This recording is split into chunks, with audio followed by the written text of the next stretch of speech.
Hello everyone! Today is Sunday, February 9 at samahan niyo akong gumala, kakain tayo sa labas dahil 5 days na lang at Valentine's Day na. Nag-aya ang boyfriend ko na kumain daw kami sa labas. Kala mo naman magkasama talaga. Anyway, virtual lang naman. Lahat ng aming date ay virtual lang syempre. Saka na kami babawi kapag may pagkakataon na mag-meet kami. Ngayon, ini-enjoy ko muna. Hayaan mo siyang pag ganun-ganun lang kami, no? Kumbaga, sasabihin ng ibang tao na, uy, alam mo naman, siseryosohin ka. Basta ini-enjoy ko lang, huwag kayong ano dyan. So, habang nag-asikaso ako, kausap ko lang siya. Then, sabi niya, kumain daw ako sa labas, isitir ko na yung sarili ko. Uy, tapos samahan niya ako, syempre. Alone lang ako. Ayoko kasi na mag-aya pa ng mga friends ko. Kasi nga date namin to, di ba? Siyempre, ayoko na may chaperon. Diyan lang naman sa tabi-tabi, kaya okay lang yun. And, wala muna akong training ngayon. Para naman nagtitraining, akala mo naman talaga. Porsigido sa pagtitraining, yun naman lagi naman kumakain. So, lalakad lang ako. Maglalakad lang ako papunta din sa ramenan. Magra-ramen ako today kasi nagka-crave ako. Kailangan ko din naman ng madaming pagkain. Kailangan kong kumain ng kumain. So, nagbabay lang ako sa boyfriend ko kasi hindi ko naman siya pwedeng isama sa paglalakad. Baka maubos yung date ako. Kaya, bye-bye ka muna dyan, my boyfriend. Hintayin mo na lang ako makarating sa aking patutunguhan. Malapit lang po, kaya heto na. Dito lang naman po ako pumunta sa hindi ko alam. Basta raminan yan. Malapit na sa bundok. Kasi nandito rin naman kami malapit sa bundok. Konting lakad-lakad lang. Ayan. So nice ng view, diba? Ganito sa Japan. Ang sarap-sarap mabuhay dito kasi ang ganda ng mga tanawin. Ayan, katulad niyan. Ang ganda-ganda, diba? So pagpasok mo ng store, yan yung makikita nyo. Napaka-simple lang ng store nila. Parang cubicle lang, ganon. And then, nasa ano naman yun depende naman sa lasa ng pagkain, pero ang sarap talaga guys. So habang naghihintay ako ng aking order, syempre, kailangan mo na magpabida-bida. Maglalaro muna tayo ng ganda-gandahan, sino taya, syempre, ako ang taya. Kala mo talaga maganda no? Ang lapad naman ng noo. Ang laki ng mata, pero okay lang, may nagmamahal naman, di bali na, mahalaga, kahit hindi siya seryoso o kung seryoso man siya, malaga. May boyfriend, charing lang.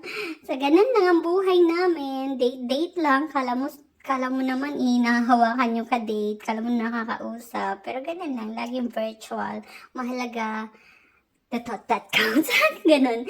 So, ito yung in-order ko. Sobrang anghang yan, guys. Tinry ko lang naman. Pero, let's taste. At ating husgahan kung kung kasing lasa ba siya ng tawag doon, yung ating siling labuyo, kung ganun ba talaga siya ka anghang. Tingnan natin. So, naglagay lang ako sesame seeds and fried garlic. Damihan natin kasi dyan, yan lang nagpapasarap dyan. Ito sana yun na lang binili mo, diba? Konting toyo and itadakimasu. So, yun po. Nga pala, sa mga nagtatanong kung sino yung boyfriend ko. Mahirap i-explain guys Basta na-meet ko lang siya, nag-chat lang siya sa akin. Nag-chat lang siya, ang haba ng hair naman. Dati, hindi ko talaga siya pinapansin kasi, bakit nga ba? Sabi ko nga kasi sa friend ko nung last November, sabi ko sa kanya, hindi na ako magjojowa kasi napapagod na ako mag-entertain.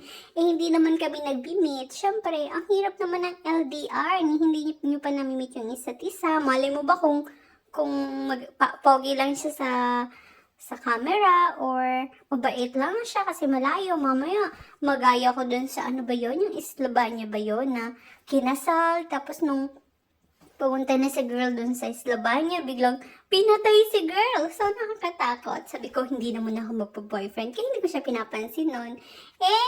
Alam niyo naman, malandi. Hindi, kasi siya. Basta may mga sinabi siyang nakakatuwa. Kaya, nireply ko siya. And then, yun, as we go along, chat. And then, hanggang sa, ang sarap ng ramen. Kinikilig. Ang sarap ng ramen guys. Punta na kayo dito kung saan man to. Hindi ko alam ang pangalan. Basta ang sarap ng ramen. Dati hindi ako pa ng ramen. Ito pong usapan, hindi ako pa ng ramen, pero ang sarap. Tingnan nyo, sabi ko, hindi kasing anghang ng siling labuyo. Pero tingnan nyo naman, halos sinisipon na ako. Tapos yung, ano yung tawag doon? Yung sa bigote ko. Talagang pinapawis kahit winter. Ang sarap kasi, ang sarap. Hindi ako mahilig sa ramen. Pero dito sa Japan, halos ito na yung kinakain namin. Sa tuwing umaga, puro noodles. Everyday, umaga, tanghali, tapos hapon, noodles. Tapos pag kumakain pa kami sa labas, ramen. Hindi ka talaga masasawa, hindi ka mauumay. Ang sarap, guys. Kahit pa ulit-ulit mo siyang kinakain. Hindi ko lang alam kung pagdating sa Pilipinas, magra-ramen pa rin ako. Kasi syempre, hindi naman siya authentic. Hindi naman siya kasing lasa ng ramen dito sa Japan. Kasi nag-try na ako sa may SM, Kuroda yon, Kuroda Ramen. Hindi siya masarap, guys. Pero yun lang. Sana, makabalik pa ako dito sa Japan soon para lang makapag-ramen. Ang yaman naman this girl. Magbabalik lang sa Japan para mag-ramen. Malay mo naman, diba? Wala namang imposible. So, yun lang. Doon lang natapos ang aming date. Kumain lang talaga ako. Kasi nga, ang takaw-takaw ko. Akala mo talaga kapag ako tumaba, ang hirap-hirap kung tumakbo sa February 28. Pero okay lang, mahalaga busog ako.